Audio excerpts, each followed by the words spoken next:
Ahora viene la gran pregunta, ¿no? ¿Qué tenemos que hacer primero? El presupuesto, el cronograma, las especificaciones, los planos, porque hay de todo tipo.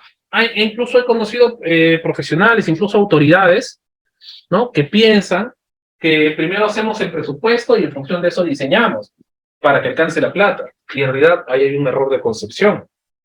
Porque vamos a verlo en una forma resumida, que en realidad el presupuesto es derivado de otras cosas. Por ejemplo, yo arranco con un proyecto y esto también lo vamos a ver en el desarrollo del curso, ¿no? Lo vamos a ver, por ejemplo, que a partir de los requisitos del proyecto, yo genero un anteproyecto. ¿Qué es el anteproyecto? Es la propuesta de diseño de forma, por decirlo de alguna manera, general, ¿no? De una forma general, donde están las pautas ya desarrolladas, pero todavía este no constituye un documento de diseño, por decirlo de alguna manera. Después ya pasamos a desarrollar las especialidades. Acostumbrémonos a este término. Especialidades significa o hace referencia, por ejemplo,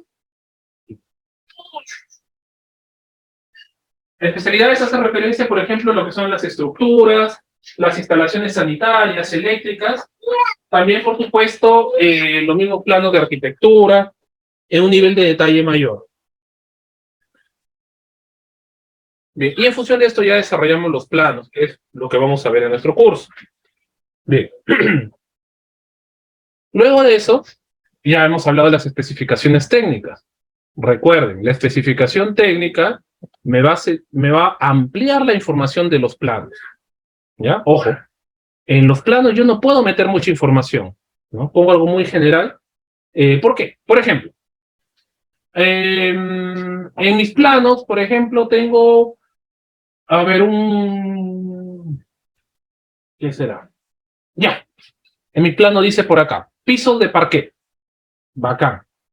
Entonces, obviamente, va a venir un maestro enchapador, un maestro parquetero, ¿no? Y dice, ya, a ver, entonces a mí lo que me interesa ver es qué ambientes tienen o no tienen parquet, ¿no? Ahora, el problema es que ahí no me están diciendo qué tipo de parquet va a ser. Si yo lo especifico en el plano y tengo espacio para ponerle, por ejemplo, piso de parquet con madera, bálsamo, estoraque o cosas por el estilo, lo pongo. Pero por lo general no me va a dar espacio porque hay mucha información. Ya van a darse cuenta que hay mucha información que colocar. Entonces ahí me acompaño de la especificación técnica. Coloco. En los lugares donde diga piso de parquet, voy a colocar, ¿no? Voy a hacer, perdón, un enchape con parquet de media pulgada, de madera estoraque, también conocida como bálsamo, con 3 manos de barniz poliuretano brillante, los cuales deberán estar cepillados, lijados, pulidos, etcétera, etcétera, etcétera. O sea, ya me extiendo un poquito más, ¿verdad? ¿Dónde cambiaría la cosa? ¿O dónde necesito ser más específico en el plano? Si, por ejemplo, supongamos que en el plano, que en mi proyecto, en un lado, por ejemplo, quisiera poner una madera pumaquiro y en otro ambiente quinilla, ¿no? Entonces ahí si le pongo piso de parquet a todo, a mi operario lo dejé en el aire. Él no va a estar preguntándome a cada rato cuál es cuál. Entonces yo agarro y le pongo en el plano, allá, acá es parquet de estoraque y acá es parquet de quinilla, por ejemplo. Perdón, pumaquiro y acá es parquet de quinilla. Ahí lo resumo todo, ¿no? Y ya después en la especificación técnica me explayo, yo ya digo más cosas. No solamente la característica del material, cómo va a ser pegado. ¿Voy a utilizar un aditivo epóxico o voy a utilizar un sellante bituminoso conocido como brea o un pegamento asfáltico, una membrana asfáltica, perdón, por el caso? ¿Cuántas horas debo dejar secar la base de barniz para empezar a trabajar de nuevo? ¿No? Por ejemplo, dándoles el dato, cuando se barnizan los pisos de parquet, se deben dejar por lo menos, dependiendo de las condiciones ambientales, por supuesto, pero al menos para la zona costa, donde hay bastante humedad relativa, donde tenemos altos niveles de salinidad, pero más bien las temperaturas son relativamente controladas, ¿no? No son tan extremas como suele suceder en la zona andina o amazónica. Entonces, ¿qué es lo que va a pasar? Se recomienda que el barniz se deje secar entre 16 y 20 horas de mano a mano. Si le voy a pasar 3 manos, son 3 días completos de secado. Y lo voy a especificar, ¿no? Porque hay algunos operarios que lo pueden hacer más rápido, me dicen, no, esto de acá mira, ya está seco al tacto. Y lo aplican de nuevo, ¿no? Y claro, yo podría decir, el constructor debería saber eso. El ejecutor, el residente de obra, tendría que estar al tanto. Pero ahí volveríamos al primer error que conversamos al inicio. Asumir que el constructor es el que va a evaluarme mi proyecto. Dar por sentado que él tiene que saber las cosas que yo no sé. Y es al revés. A ver, pregunta. Vamos a suponer, se ejecuta la obra, yo no especifiqué cuánto tiempo tiene que dejarse secar el producto, el residente desconoce del tema y hace que el operario actúe por su cuenta, ¿no? Quizás el operario no conoce, está con otro trabajo, está apurando la cosa y lo aplica en 6 horas, nada más. Seca el tacto en 6 horas, le aplica la segunda y la tercera mano, ¿no? Bacán. Y pasó 2 semanas y se empezó a levantar el barniz, se empezó a pelar o a salir moho. Se hace la investigación. Y acá el contratista dice, bueno, yo no sabía que se tenía que dejar secar tanto tiempo. El proyectista dice, tú eres el constructor, se supone que deberías de saber estas cosas. El ejecutor dice, tú eres el proyectista, se supone que debes dar esas pautas, ¿no? ¿Quién tiene razón? Exacto, el constructor. Bueno, en este caso, claro, estamos asumiendo que constructor y proyectista son personas diferentes. En este caso, la razón la tiene el constructor. A ver, ¿quién es el que está diseñando? ¿Quién es el que ha propuesto usar ese parquet? ¿Y quién es el que ha propuesto usar ese barniz? Ahora, ¿por qué lo propuse? ¿Porque se me ocurrió? Se supone que tengo que hacer un acto de investigación antes de proponerlo, ¿no? Entonces, proponer cosas que no sé cómo se usan y no me da la intención de investigar por qué y para qué se usan, es irresponsable. No estaría cumpliendo mi función. Entonces, de la misma manera que conversamos hace rato, ¿no? ¿Por qué contratamos un profesional? No porque sepa todas las respuestas, sino porque va a asumir ciertos roles. En el caso del profesional proyectista, se supone que debe ser responsable de la disposición de los materiales y elementos que se van a utilizar en el proyecto y el por qué los estamos utilizando. Para empezar, ¿no? Así que, por ejemplo, si ustedes presentan un proyecto donde dice, por ejemplo, puerta laqueada con barniz, volaron. Cometieron el error de novato más común de todos. Primero, porque laca y barniz son productos completamente diferentes. Están comparando cocoa con café, ¿no? Primer lugar. Segundo, barniz, ¿de qué tipo? Acrílico, alquídico, sintético, poliuretánico, marino, hidrorrepelente, ¿no? El barniz no es uno solo, hay cientos de variedades. Y las más frecuentes que encontramos en nuestro medio tenemos 4 o 5 tipos, por lo menos. Pinturas igual, hay 6, 7 variedades de pinturas. Entonces, si me dices pintura de muros con látex, yo te voy a preguntar, látex vinílico, sintético, acrílico, polivinílico, ¿cuál vamos a utilizar? Porque todo eso hay una diferencia en costos y hay una diferencia en mano de obra, en aplicación. Ahora, si me dices, pintura de muros con látex vinílico, 2 manos, sobre base, sobre imprimante y empaste fino, ya, bacán, mejor. Faltaría que me indiques el color, pero siendo honesto, las pinturas cuestan lo mismo, ¿no? De la misma marca, de la misma categoría, el color es lo mismo, ¿no? Así que no hay diferencia. A menos que sea matizado. ¿Qué es un matizado? Matizado le llamamos cuando hacemos mezclas de pintura que no están en el catálogo convencional. Entonces, en este caso sí hay un pequeño sobrecosto, ¿no? Pero no es mucho, no es mucho. Bien, entonces esas son las cosas que yo especifico. Y cuando ya tengo mis especificaciones y ya tengo mis planos, ¿saben qué va a pasar? Ya puedo metrar, ya puedo sacar las cantidades. Porque el metrado es la medición directa de los planos. Y los planos me dan las cantidades geométricas.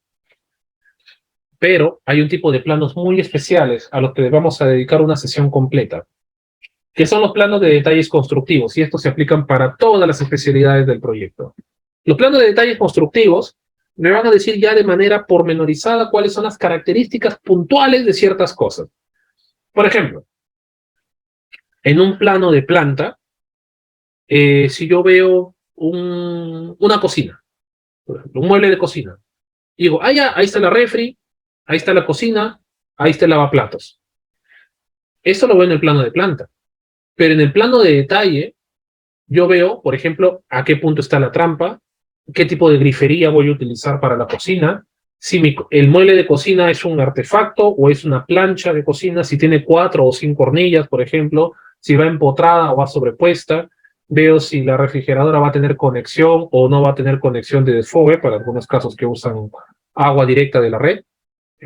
Voy a ver qué tipo de material tiene la mesada, si será postformado, porcelanato, cerámica, granito, cuarzo, mármol, madera, silestone o cualquier otro material que estén proponiendo. Voy a indicar si mi lavaplatos va a ser de acero inoxidable, va a ser de aluminio, va a ser de PVC, va a ser de granito, va a ser de cuarzo, va a ser de piedra sintética, etcétera. Si mi grifería va a ser de aluminio, de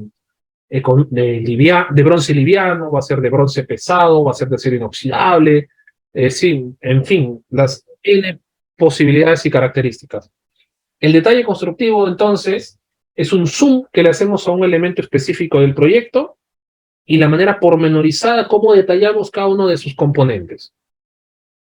Y cuando ya tenemos esto, hacemos nuestro aporte unitario de materiales, que esto es más propio del curso de presupuestos, pero a grosso modo, ¿qué es un aporte unitario de materiales? Sirve para calcular, por ejemplo, cuánto de cierto material voy a tener en ciertas cosas. Por ejemplo, yo voy a diseñar una puerta de madera, o un muro de albañilería, o una escalera, o cosas por el estilo.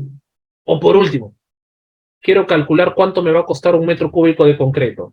¿Cuánto cemento debo gastar por un metro cúbico de concreto? Primero depende de la resistencia, por supuesto, ¿no? Pero tendré que hacer un estudio, un análisis para ver, en un diseño de mezcla tal vez, ¿no? Para ver cuál es el margen de resistencia que obtengo al utilizar cierta cantidad de cemento por metro cúbico. Al contrastar la información me va a decir, ah, ya, si es que quieres tener esta resistencia de concreto, por ejemplo, de 210 metros cúbicos con agregado de 3/4, necesitas por lo menos 9.7 bolsas de cemento, manteniendo una relación de agua-cemento de 0.45. Para todos los que me escucharon hablar en chino, no se preocupen que en 3 sesiones vamos a hablar de ese tema, ¿no? Entonces, ese cálculo, ¿no? Es un sustento con el cual yo determino cuánto material voy a utilizar para cada producto. O sea, no crean que el hacer un presupuesto es, a ver, lujo, será 10 bolsas, Inge, 10 bolsas serán ahí en la columna, sí, 10 bolsas entran. Ya, en algunos casos funcionan, está bien. En campo, ya, hazlo si quieres.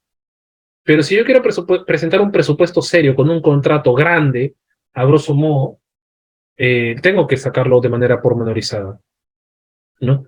Para poder calcular. Bien, y luego vienen las cotizaciones. Las especificaciones técnicas ya me dijeron qué tipo de insumos voy a utilizar.